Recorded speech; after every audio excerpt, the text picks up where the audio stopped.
A paz do Senhor Jesus Cristo, meus irmãos, tudo bem com vocês? O meu nome é Tiago e seja bem-vindo ao canal Bíblia Verso. E o tema que eu quero estudar com os irmãos neste vídeo é Satanás. Isso mesmo. Vamos falar sobre a origem de Satanás. O que a Bíblia diz a respeito do arqui-inimigo da igreja, do arqui-inimigo dos cristãos. Eu pretendo fazer este estudo em duas partes, em dois vídeos, né? Porque vai ser um estudo demasiadamente longo. Né? E para não ficar muito cansativo, eu vou dividir em duas partes. Vou fazer essa primeira agora, e assim que possível, farei a segunda parte. Pois bem, dito isso, eu quero começar a expor alguns textos, e como de costume, dar meu parecer acerca dos textos que trata dessa figura tão controversa. Pois bem, primeiro texto que eu gostaria de ler com vocês se encontra no livro de Gênesis, capítulo 3, versículo 1, que diz assim: Ora, a serpente era mais astuta que todos os animais do campo que o Senhor Deus tinha feito, e esta disse à mulher: É assim que Deus disse, não comereis de toda a árvore do jardim? Esse texto que eu acabei de ler, eu gostaria de destacar aqui diante de vocês 4 pontos, melhor dizendo 5 pontos. O primeiro deles que esse texto nos mostra, é que Satanás foi criado na Terra. Ele não foi um ser criado no mundo espiritual. Não, ele foi criado na nossa realidade. Né? O texto deixa isso evidente. Ele não incorporou numa serpente, como muitos dizem por aí, porque o texto bíblico não afirma tal coisa. O texto bíblico deixa muito claro, esse versículo que eu acabei de ler, deixa muito claro que Satanás era a serpente. Ele foi criado serpente. E o segundo ponto, neste versículo, é que Satanás, como eu disse, foi criado serpente, mas foi criado uma serpente diferente dos demais animais, inclusive dos outros tipos de serpentes, de cobras, né, que Deus havia criado. Ele não foi criado como as outras serpentes. Ele foi criado a serpente. Note que o texto chama serpente no singular. Deus fez a serpente. O texto não está dizendo assim, Deus fez todas as serpentes, ou então as serpentes astutas. Não, o texto deixa claro, Deus fez a serpente astuta, no singular, nos indicando então que essa serpente é diferente dos demais animais, especialmente das demais serpentes. Então tem que deixar isso bem claro. Satanás foi um animal, só que um animal astuto, né, inteligente, que nos leva ao terceiro ponto, né, criado mal e inteligente. O termo que é usado é astuto, para mostrar a natureza astuta desse ser serpentinoso que foi criado pelo próprio Deus. Um ser serpentinoso, astuto, que nos passa a ideia de inteligência, que nos passa a ideia de esperteza, de destreza, né? E o quarto ponto que eu posso destacar desse texto aqui é que ele é capaz de se comunicar com a humanidade de forma inteligível, pois ele fez isso com Eva, né? No diálogo dele com Eva, falando numa língua audível e também inteligível, ou seja, capaz de ser compreendida pelo ser humano. Então note que nenhuma serpente, nenhuma espécie de serpente ou de animal é capaz de falar com inteligência. Tirando o papagaio, né? Mas o papagaio não faz isso por inteligência. Ele faz isso por instinto. Ele só repete sons. Mas que para ele não faz nenhum sentido. Agora, para o diabo, essa serpente, ele é capaz de se comunicar de forma inteligível, consciente, racional. Então, esse é o quarto ponto que eu destaquei desse texto. E o quinto ponto distorceu o mandamento de Deus. Deus não deixou vocês comerem de nenhuma das árvores. E também ele disse, vocês serão deuses. Note como o diabo foi astuto e inteligente, mas para o mal, mostrando sua natureza má, de querer prejudicar o ser humano, de querer fazer o ser humano fazer aquilo que desobedecia a Deus, de querer mostrar para o ser humano que passar uma ideia de um Deus mesquinho, ou de um Deus que se engana, ou de um Deus egoísta, porque ele já jogou na Eva, né? Ele chegou e falou para Eva, é verdade que Deus falou que não era para vocês comer de nenhuma das árvores aqui do jardim? Eva dá uma corrigida nele, fala, não, a gente pode comer de todos os frutos de todas as árvores aqui do jardim. A gente só não pode comer da árvore do conhecimento do bem e do mal. E também Satanás, para convencer Adão e Eva a comer essa árvore do conhecimento do bem e do mal, o que ele fez? Ele disse, vocês serão como Deus se vocês fizerem isso. Se vocês comerem do fruto proibido. Incentivando assim Eva e Adão a desobedecerem a Deus, comendo do único fruto que eles não podiam comer. Né? Então Satanás, com a sua astúcia, com a sua inteligência para o lado maligno, com a sua racionalidade para o lado maligno, levou Adão e Eva ao pecado. Levou Adão e Eva a desobedecer, dando origem ao chamado pecado original, que prejudicou, consequentemente, todos os descendentes de Adão e Eva, que somos nós. Então, a gente nota nesse primeiro versículo que Satanás foi criado serpente. Ele era uma serpente. Ele não era um anjo que se tornou, melhor dizendo, que se incorporou numa serpente. Ele era a própria serpente. O texto deixa claro, não há incorporação. Satanás era a própria serpente. Dando continuidade, vamos para o próximo texto, ainda em Gênesis, no capítulo 3, versículo 14 ao 15, que diz assim: Então o Senhor Deus disse à serpente, porquanto fizeste isto, maldita serás mais do que toda a fera, e mais do que todos os animais do campo. Sobre o teu ventre andarás, e pó comerás, todos os dias da tua vida. Porém, inimizade entre ti e a mulher, e entre a tua semente e a sua semente. Esta te ferirá a cabeça, e tu lhe ferirás o calcanhar. E desse texto que eu acabei de ler, eu quero destacar 4 pontos. O primeiro, ficaria mais perversa, rastejando pelo chão. Como consequência de Satanás ter feito Adão e Eva pecar, convencido, incentivado Adão e Eva a desobedecer a Deus, uma das punições que Deus deu é que Satanás se tornaria mais perverso do que ele já tinha demonstrado ser. Né? É evidente, é claro que o texto deixa claro que Deus criou Satanás mal. Criou mal. Sim, o texto deixa bem claro isso, porque o texto mostra que ele foi criado astuto.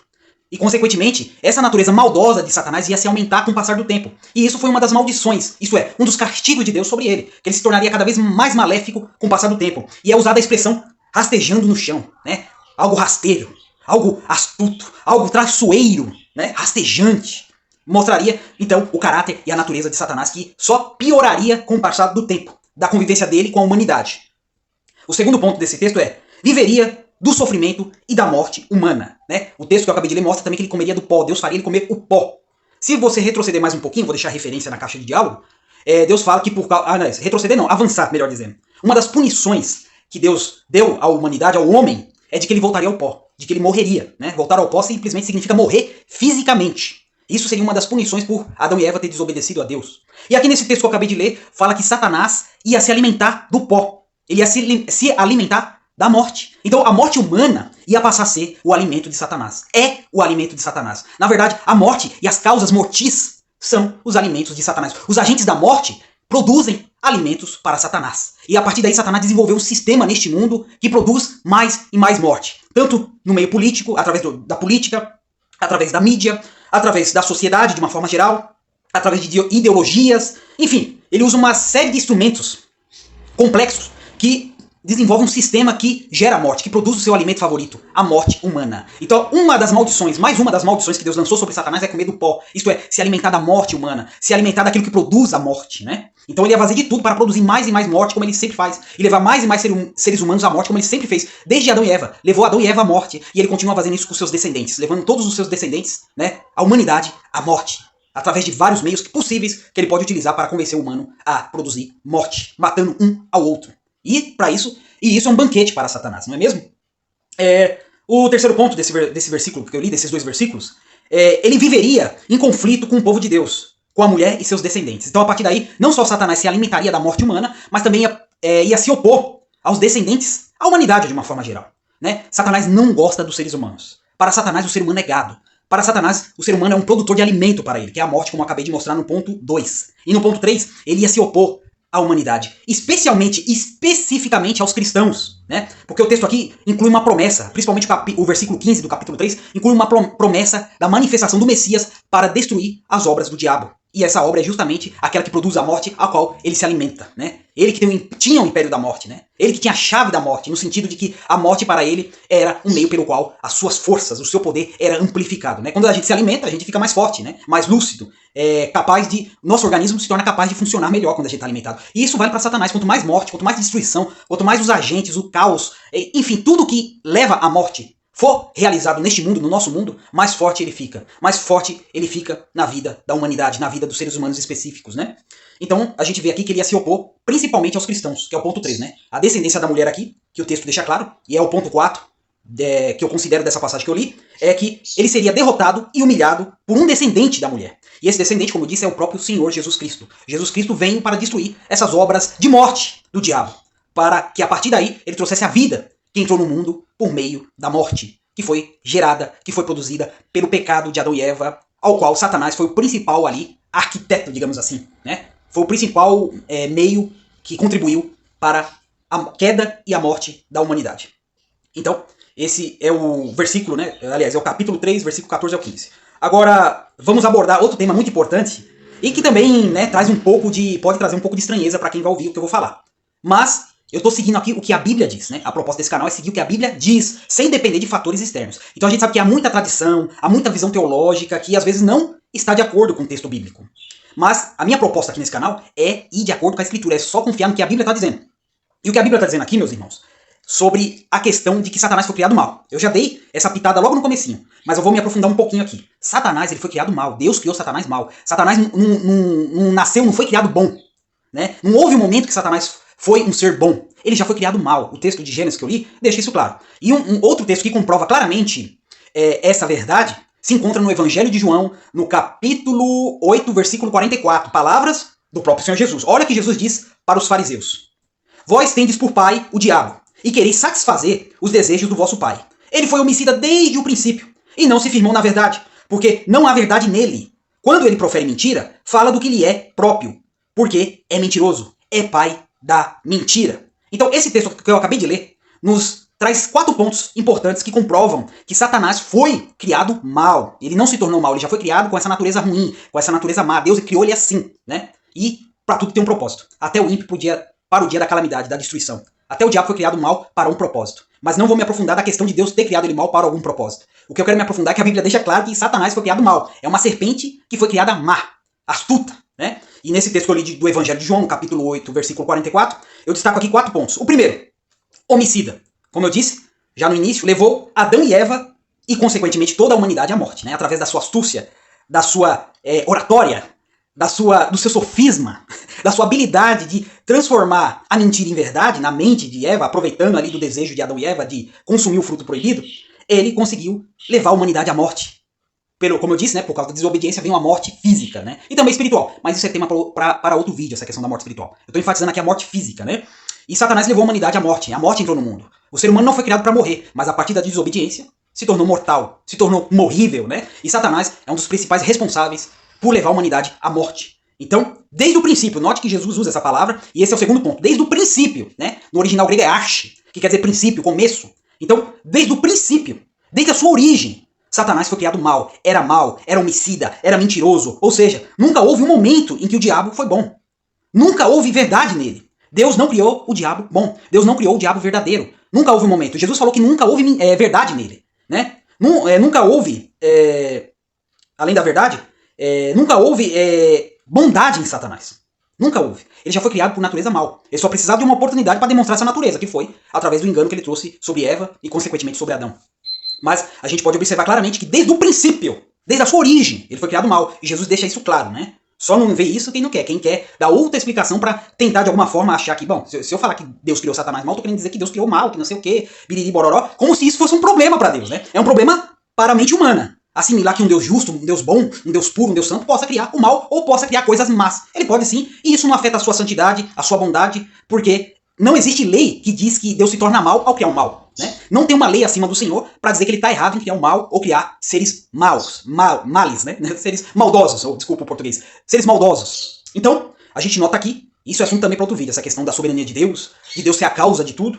Né? O que eu quero concentrar aqui é que Deus criou de fato Satanás mal, ele é sua origem. Né? Terceiro ponto, né? Mentiroso, enganou Eva, a matriarca da humanidade, e até hoje engana a humanidade, principalmente os que não fazem parte do povo de Deus. Principalmente aqueles que não são cristãos, são as maiores vítimas do engano do diabo. Né? Cai muito facilmente nas suas ilusões, nas suas mentiras. Ele consegue distorcer para essas pessoas que o bem é mal, né? E que o mal é bem, invertendo os valores. E essas pessoas que já têm essa predisposição, assim como Adão e Eva obtiveram essa disposição quando pecaram, de se inclinar para o mal, fica muito mais fácil ele enganar essas pessoas. O cristão consegue repelir essas mentiras do diabo porque ele tem a verdade revelada, que é a palavra de Deus. E quando ele segue a palavra de Deus, acredita na palavra de Deus, Satanás não tem poder de enganar.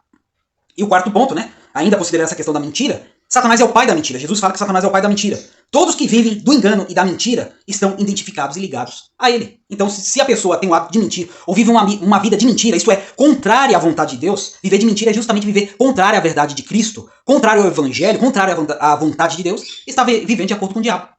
E automaticamente está sendo filho dele. Né? Agora vamos para o próximo ponto. Satanás nunca foi anjo. É outra coisa que é inclusive ensinado pela tradição. Pela tradição dos homens, é ensinado por teologias que não se fundamentam em nada que seja bíblico. Mas é mera tradição, especulação de homens. Mas a Bíblia nunca afirma que Satanás foi anjo que caiu, né, um anjo de luz, o Lúcifer, né? Daqui a pouco eu vou falar desse nome também, do erro que as pessoas fazem em relação a esse nome, achando que Satanás chama Lúcifer, mas enfim, mais pra frente eu trato disso. Agora, eu só quero afirmar que a Bíblia, em nenhum lugar, você pode ler a Bíblia de Gênesis e Apocalipse, em nenhum lugar vai falar que Satanás era um anjo que caiu. Satanás não foi criado anjo. Satanás não foi criado um ser celestial. Eu já provei aqui que em Gênesis ele já foi criado aqui na Terra. Ele foi criado uma espécie de serpente, um tipo único de serpente. Né? Criado um animal, só que um animal superior aos outros animais, e o texto de Gênesis deixa isso claro, né? Tão superior que ele era capaz de conversar tete a tete com seres racionais como os próprios seres humanos. E ainda convencer anjos a segui-los, outros seres celestiais a segui-lo. Né? Você vê a capacidade de engano de Satanás. Mas a Bíblia nunca afirmou que Satanás era um tipo de anjo de luz. É bom deixar isso claro, né? No máximo que Satanás pode fazer, né, com relação a se tornar anjo, na verdade ele pode se transformar em anjo. E Paulo fala isso na sua segunda carta aos Coríntios, no capítulo 11, versículo 14, que diz assim: e não é maravilha, porque o próprio Satanás se transfigura em anjo de luz. A Bíblia não fala que Satanás foi um anjo de luz, ou é um anjo de luz, ou um anjo caído. A Bíblia fala que ele pode se transformar em anjo de luz. Ele tem essa capacidade espiritual de assumir a forma de um anjo de luz. Até, quem sabe, a de um ser humano, a de outras criaturas. Né? A gente não sabe até onde vai o poder de Satanás, mas a Bíblia mostra que ele é um ser, sim, poderoso e que a gente deve tomar cuidado. Né? E se a gente não estiver debaixo da autoridade de Cristo, a gente vira presa fácil para ele. A gente não representa nenhum perigo para ele. Então, para deixar claro, Paulo falou que ele se transforma em anjo de luz, mas nunca Paulo fala, Satanás é um anjo de luz. Note a diferença. O próximo ponto. Também tem um texto aí que na tradição, aliás, dois textos que na tradição bíblica as pessoas usam para se referir à origem de Satanás. Eu já mostrei lá em Gênesis que a origem de Satanás foi lá no Éden, né? Foi lá no princípio da criação, né? Quando Deus criou os animais. E tem pessoas que acreditam que ele era um anjo que caiu e pega dois textos do Velho Testamento, especificamente do profeta Isaías e do profeta Ezequiel, para se referir à origem do diabo.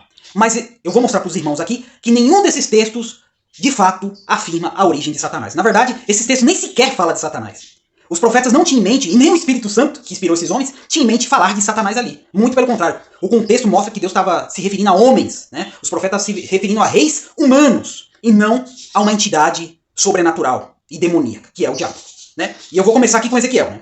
Em Ezequiel, no contexto, dentro do contexto do capítulo, deixa eu anotar, capítulo 28, e versículos 1 ao 19, dentro desse contexto, se você ler todo este capítulo, você vai perceber, ou pelo menos até o versículo 19, você vai perceber que o texto não se trata do diabo.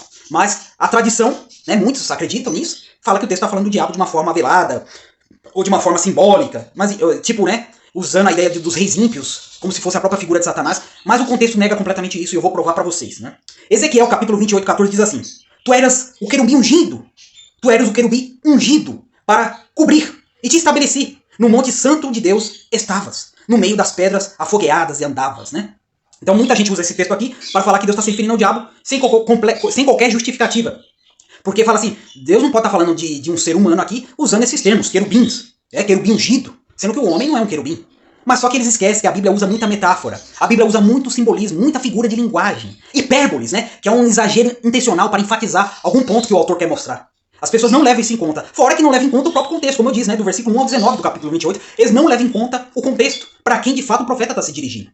Né? O versículo 28, aliás, o capítulo 28, versículo 16 diz assim: na multiplicação do teu comércio, encheram o teu interior de violência, e pecastes. Por isso, te lancei profanado do monte de Deus, e te fiz perecer, ó querubim cobridor, do meio das pedras afogueadas. Então, eles insistem em usar essa passagem que eu acabei de ler também para falar que Deus está se referindo aqui ao próprio diabo, né? Sem nenhuma justificativa do próprio texto. O texto não dá essa justificativa, não dá essa brecha. Isso aqui é óbvio que é uma hipérbole, né? Porque já que os reis daquela época se consideravam deuses, se consideravam sobrenaturais, poderosos, né? E o próprio profeta, né, fazendo como se fosse ali uma ironia sobre esses reis, né?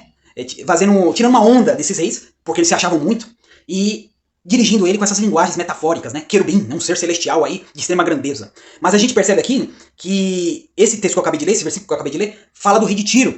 O rei de Tiro. Por quê? Porque Tiro era uma nação, na época, conhecida como uma nação que o comércio era a sua principal arma ali de sobrevivência, e era uma nação forte na questão comercial, né? Ele vendia, ele comercializava muitas coisas. E muitas nações tiravam proveito disso, eram beneficiadas pelo comércio de Tiro. Né? Realmente, representante deste reino se beneficiava do comércio. Era a maior ferramenta e a melhor ferramenta para a prosperidade, que mostrava a prosperidade. Então o profeta, de forma metafórica, fala dessa prosperidade, dessa grandeza, usando palavras hiperbólicas, né? Palavras exageradas, para descrever a grandeza de Tiro no sentido comercial, no sentido de riqueza material. E não para se referir a uma entidade sobrenatural chamada Satanás. Esquece isso aí. E tem um versículo que prova claramente que o profeta está se dirigindo a um ser humano e não a uma entidade maligna chamada diabo. Está lá no versículo 9 do capítulo 28 de Ezequiel, que diz assim: acaso dirás ainda diante daquele que te matar? Eu sou Deus? Mas tu és homem, tu és homem, tu és homem, e não Deus, na mão do que te transpassa. Rei humano, note que o profeta está sendo claro, Deus está sendo claro, o Espírito Santo através do profeta está sendo claro. Você é homem, o rei de Tiro se achava um Deus. Então, cabe tranquilamente essa linguagem exagerada de chamá-lo de querubim. Por quê? De um ser de elevada posição. Porque é isso que um rei daquela época se considerava, eles consideravam Deus. Mas Deus colocou ele no lugar dele, né? Mostrou para o rei de Tiro e para a nação de Tiro, para o reino de Tiro, que eles eram meros mortais, humanos, não passavam disso. Embora se achassem deuses, achavam que só porque dominavam o comércio da época, estavam por cima da cocada preta. Mas Deus colocou eles no lugar deles, inclusive trouxe até juízo para a nação de Tiro, usando a própria Babilônia.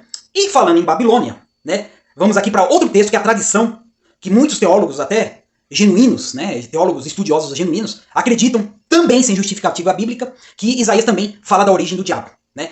E não o texto que eles usam, que claramente fala do rei da Babilônia, a gente vai se aprofundar agora, eles usam para falar da origem do diabo. Lá em Isaías, capítulo 14, versículo 12, diz assim: Como caíste do céu, ó estrela da manhã, filha da alva, como foste lançado por terra, tu que debilitava as nações. Essa tradução que eu usei aqui é a Arque, porque essa tradução, ela coloca de uma maneira correta e não tendenciosa a palavra estrela da manhã.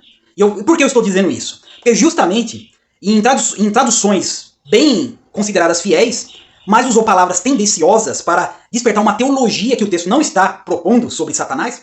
Uma tradução tendenciosa colocou o nome Lúcifer nessa parte da estrela da manhã, do capítulo 14, versículo 12 de Isaías. Né? Sem justificativa nenhuma, mesmo porque a palavra Lúcifer é uma palavra latina, é uma palavra em latim. E a gente sabe que o Velho Testamento não foi escrito em latim, foi escrito em grego e um pouquinho de aramaico. Mas nunca a palavra latina estava contida no texto. Alguns estudiosos vão chegar e falar, mas esse texto, estrela da manhã, essa palavra, esse conjunto de palavras estrela da manhã, pode ser traduzido como Lúcifer, sem nenhum problema. Poder pode. Só que a ideia de traduzir com este nome é justamente criar uma teologia tendenciosa sobre o diabo, né? Como se o texto estivesse falando do diabo, usando esse termo Lúcifer, né? A tradição católica muito se apoia nisso para afirmar isso. E muitos protestantes, né, vai no embalo. Inclusive, eu vou falar aqui de duas traduções que são boas, mas que tem péssimas escolhas de palavras, que acabam criando teologias injustificadas no texto, né? O texto está falando uma coisa, mas colocam palavras que são tendenciosas que levam para outra posição, que nem nesse caso, né? Colocar a palavra Lúcifer para poder dizer que o texto está falando acerca do diabo é tendencioso, é inclinar o leitor a acreditar que o texto está falando de Lúcifer ou falando do diabo, sendo que não está falando do diabo, né? Então, duas traduções em português que nós temos no Brasil hoje, que são excelentes traduções, não são ruins, mas tem muitas palavras mais escolhidas e que criam uma tendência teológica contrária ao que o texto está passando. Né? E essas duas traduções é a ACF, né? Almeida Corrigida e Fiel, e também a King James 1611. Tem algumas outras traduções também que traduz a palavra Lúcifer, né? Em vez de estrela da manhã. Mas essas traduções que eu acabei de falar, né? A ACF e a King James 1611, coloca lá o texto como Lúcifer, sem nenhuma justificativa e criando uma teologia tendenciosa dentro de um texto que não está falando do diabo. Simples assim. Como eu falei, são boas traduções? São, mas tem muitas escolhas de palavras infelizes, e essa é uma delas, né? Eu poderia mostrar outros textos também que eles fazem escolhas infelizes de palavras que criam uma tendência dentro do texto que não tem, que não há.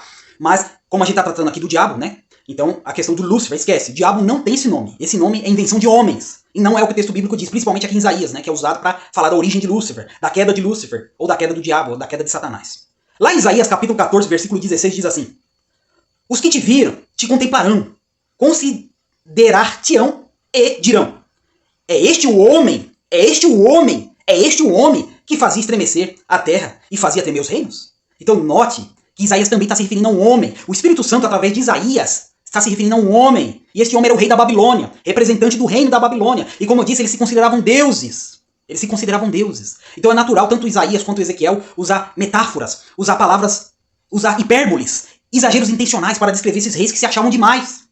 O texto não fala da origem de Lúcifer, do diabo, né? Eu tô entrando na pilha dos caras. Não existe esse nome. O diabo não chama Lúcifer. A Bíblia nunca chamou Satanás de Lúcifer. Isso é coisa da tradição de homens, é especulação de homens. E não é coisa do texto bíblico, não é coisa de Deus, é coisa de fora. É coisa que vem de raciocínio não baseado nas escrituras, e sim baseado em interesses que eu sei lá por quê. Mas enfim. Outro versículo interessante aqui, Isaías capítulo 14... já tratei disso, né? Isaías capítulo 14, versículo 16. Né? O homem se refere a um homem, isto é, ao rei da Babilônia, e não a um ser sobrenatural. Assim como Ezequiel 28 também não se refere a um ser sobrenatural, ao diabo, e sim ao rei de Tiro, ao reino de Tiro. Outro ponto que eu quero abordar aqui com vocês, meus irmãos, também são os nomes, pelo menos os principais nomes que a Bíblia chama o diabo. Né? Eu poderia colocar vários, mas eu quero destacar aqui 4, porque esses 4 mostram a personalidade do diabo. Né? Eu não coloquei maligno, mas também isso mostra a personalidade, o caráter do diabo, que é maligno. Mas inclui, é um dos nomes que a Bíblia chama Satanás, maligno. Mas os 4 que eu coloquei aqui descreve bem como é o caráter de Satanás desde a sua origem, desde que ele foi criado por Deus. Satanás, né, a própria palavra Satanás quer dizer adversário. Diabo quer dizer caluniador, né? Aquele que acusa, aquele que caluneia, aquele que inventa. Beuzebu, Ou Baal-zebub no Velho Testamento, que quer dizer senhor das moscas e da pestilência. Né? Olha a natureza suja, maligna, nojenta do diabo, a natureza, o caráter. Né? Dragão, lá em Apocalipse ele é chamado dragão, que quer dizer uma grande serpente. A palavra dragão nada mais, nada menos significa uma serpente enorme, uma serpente gigante. E se tratando do diabo, está se referindo ao poder dele, né? O desenvolvimento dele. Talvez até no sentido físico quanto espiritual, né? Vamos dizer assim. Mais um ponto que eu quero destacar aqui. Satanás tem um exército à sua disposição. Anjos caídos, demônios e homens. Há uma diferença entre anjos e demônios. Tem gente que acredita que demônios e anjos caídos é a mesma coisa, né? Eu discordo dessa visão, mas esse é assunto para outro vídeo. Mas o que eu quero detalhar aqui é que Satanás tem um exército à sua disposição. Né? Lá em Lucas, no capítulo 11, versículo 15, diz assim: mas alguns deles diziam, ele expulsa os demônios por Beelzebul, príncipe dos demônios. Aqui os fariseus acusando Jesus de ter a ajuda do próprio diabo para expulsar demônios. Né? Mas eu não vou entrar no mérito do texto. Mas é um dos nomes que os fariseus, também o povo daquela época, davam para o diabo. Né? Beelzebul, o príncipe, o chefe dos demônios. Os demônios, então, nesse versículo que eu acabei de ler, estão a serviço de Satanás para ajudá-lo a produzir a morte, a espalhar o caos e o mal na humanidade. Em Mateus, no capítulo 25, versículo 41, diz assim: então dirá também aos que estiverem à sua esquerda, apartai-vos de mim, malditos para o fogo eterno, preparado para o diabo e os seus anjos. Note aqui que é Jesus falando, né? Que o inferno, esse inferno aqui é o Geena, né? Que é o inferno definitivo, que em Apocalipse é chamado de lago de fogo. Não é o Hades, que é o inferno temporário, digamos assim, é o mundo dos mortos, onde as pessoas que morrem agora vão para lá aguardando a ressurreição, onde só está a alma dessas pessoas. O inferno que Jesus se refere aqui é o inferno definitivo, que vai ser inaugurado depois do juízo final. E foi preparado especialmente para o diabo e seus anjos e também para os humanos que seguem a filosofia do diabo. Então, a gente nota aqui, nesse texto que eu quero destacar mesmo, é que os anjos estão à disposição do diabo. Os anjos caídos, é claro, os anjos que se rebelaram, os anjos que abandonaram o seu estado original de bondade, esses sim, foram criados bons, mas se tornaram maus. Se escolheram, fizeram a escolha de seguir o diabo, seja por qual motivo for. Alguns falam porque Satanás deve ter convencido eles que eles iam tomar o poder de Deus, né? E seres mais inteligentes que os seres humanos, né? Cair numa dessa, né? Você fica até meio assim, caramba, são seres que são superiores em inteligência e força, como diz a própria Bíblia, e foram iludidos pelo diabo. É para você ver o nível e a capacidade de engano do diabo. Ele pode enganar seres até mais inteligentes que os seres humanos, que foi o caso dos anjos. E esses anjos caídos, que passaram para o lado do diabo, que estão à disposição dele para também contribuir nas mazelas que a gente vê neste mundo, no reino dos homens. Também em Mateus, no capítulo 13, versículo 38 a 39, diz assim: o campo é o mundo, e a vossa semente são os filhos do reino, e o joio são os filhos do maligno. Olha o nome do diabo que eu tinha falado no início. Esses filhos são os homens. O inimigo que o semeou é o diabo, e a ceifa é o fim do mundo, e os ceifeiros são os anjos. Então note aqui que são palavras de Jesus, falando que os filhos do maligno foi plantado pelo próprio diabo. É o diabo que dirige essas pessoas. São pessoas que obviamente não foram eleitas para a salvação, são pessoas que não se converterão durante a sua vida, e são pessoas que servem ao diabo desde o seu nascimento, digamos assim. Eles estão ali à disposição de Satanás desde a sua origem. Então, como eu disse, Satanás tem anjos, demônios e homens à sua disposição para que ele possa promover o caos e produzir a morte, que é o seu alimento favorito. Criar meios, né, para gerar mais mortes. Outro ponto que eu quero abordar aqui também o diabo tem autorização, através da incredulidade, de tirar o conhecimento da palavra de salvação da mente das pessoas que não serão salvas. O versículo que mostra isso, que eu acabei de recitar para vocês, está lá em Lucas, no capítulo 8, versículo 12. E os que estão junto do caminho, estes são os que ouvem, mas depois vem o diabo e tira-lhes do coração a palavra para que não se salvem crendo. Então note que o diabo ele tem autorização para tirar o conhecimento do evangelho e a fé no evangelho das pessoas que Deus não vai salvar. Né? Porque Deus só salva aqueles que creem.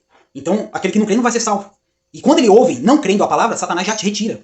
E ele continua endurecido. E continua servindo o diabo até que chegue o seu fim, junto com o diabo de ser lançado no lago de fogo no juízo final. Segundo ponto. O diabo está sempre infiltrado através dos falsos cristãos no meio da igreja. Um texto claro que mostra isso está lá em João, no Evangelho de João, no capítulo 6, versículo 70, que diz assim: respondeu-lhe Jesus: não vos escolhi a vós os 12? E um de vós é o diabo.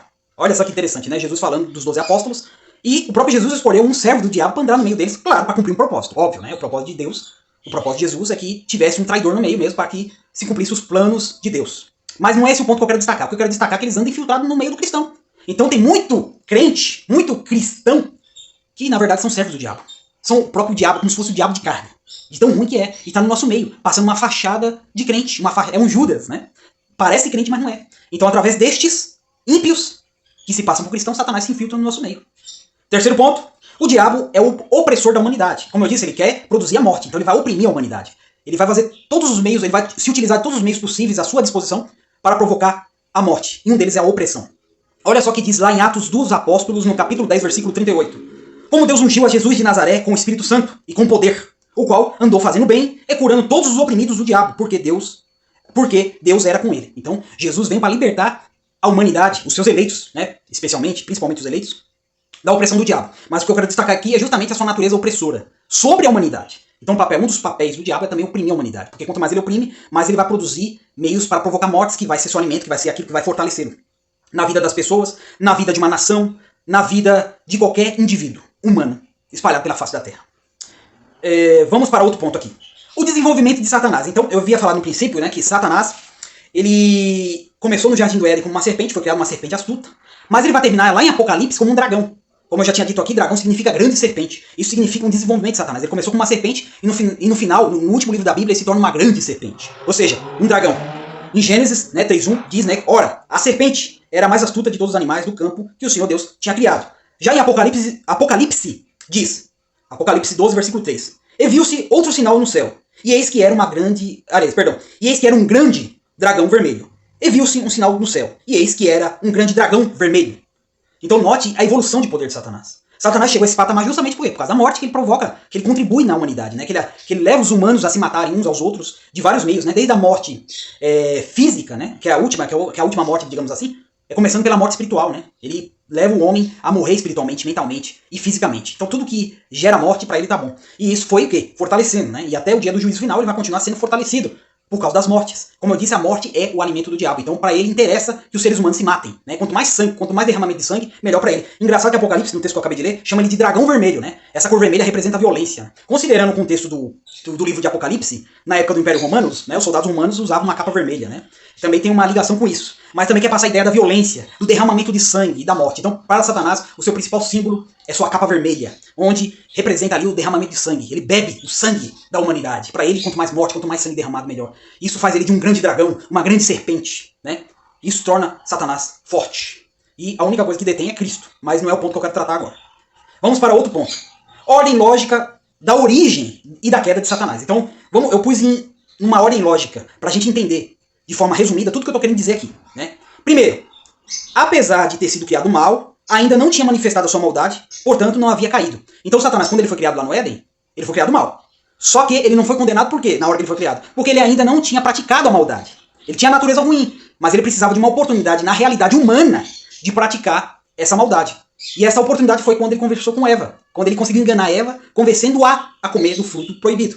Então, a partir dali, Satanás realizou a sua maldade, confirmou a sua maldade. Então, a partir dali, houve provas para que ele fosse punido. Porque até então, apesar de ter sido criado mal, Deus não julgou ele de imediato porque ele não tinha praticado mal. Né? Teoricamente, não tinha praticado mal. Mas a partir do momento que ele enganou Adão e Eva, enganou Eva, né? Adão já sabia que não podia, mas assim mesmo comeu do fruto proibido. Mas enganou Eva, ele praticou uma maldade levando a humanidade à morte. Então, a partir dali, ele foi julgado por esse crime. E não pela sua natureza má. Ele foi julgado pelo mal que ele praticou. A sua natureza má só levou ele a fazer aquilo que é da sua natureza. Né? Simples assim. Segundo ponto.